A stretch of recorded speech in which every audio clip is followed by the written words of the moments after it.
A lot of people are disgusted by hypocrisy in the church. And they should be.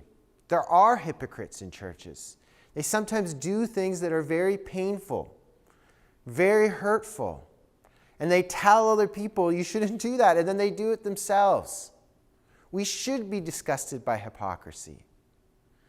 We should be disgusted by it because Jesus was disgusted by it, and he spoke out against it. If you hate the hypocrisy you see in churches, you have a friend in Jesus. He railed against the religious leaders in his day for being hypocrites. He reserved his harshest words for them. Hypocrisy is wrong. But when people see the hypocrisy in their church, they react in one of two ways. One way is to see that it's wrong and to continue in their relationship with God, to continue in the fellowship of other believers, loving the people in their church, seeking to be a positive light in their church, continuing to worship God, continuing to pray, continuing to read their Bible. That's one way people respond. But another way they respond is to reject God, to decide that they're not going to be part of a local congregation of believers, to not live in relationship with God, to not spend time praying and worshiping and thanking and honoring God.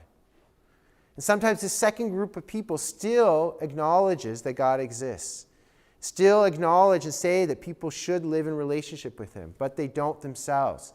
And the reason they give is because they're disgusted by hypocrisy in the church. But that's a really sad, wrong response. And here's why. Imagine if you have a sibling. Let's say it's a sister. And this sister is always telling you to love your parents and to love other people. She's always talking about loving other people, loving your parents. She goes on and on about this. It's the theme of her life. And one day you discover that your sister is a mass murderer. She has killed dozens of people. You are shocked. How is this possible? This sister that seems so nice, seems so good, and yet she's secretly a mass murderer. And you're also disgusted by her hypocrisy.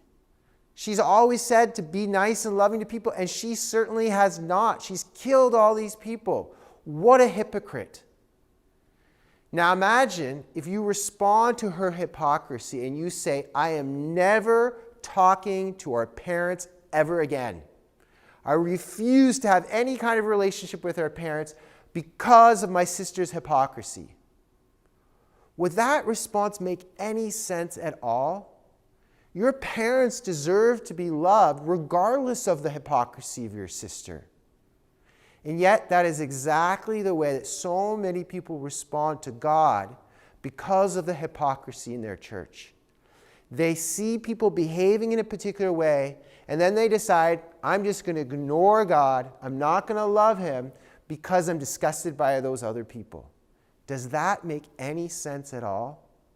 If God is real, if he's the source of every good thing in our lives, he deserves to be loved, to be worshiped, to be thanked, to be praised, to be honored. And it doesn't matter how many hypocrites are out there. He still deserves to be worshiped. If you believe that God is real and he's the source of every good thing in your life, it makes no sense at all to stop doing that simply because of the hypocrisy in your church. When you see that hypocrisy, God calls you to forgive those people, to love the people around you, to make sure you are not one of those hypocrites, and to continue to worship him in the context of other believers. Anything less is just making excuses for the sin that is in your life.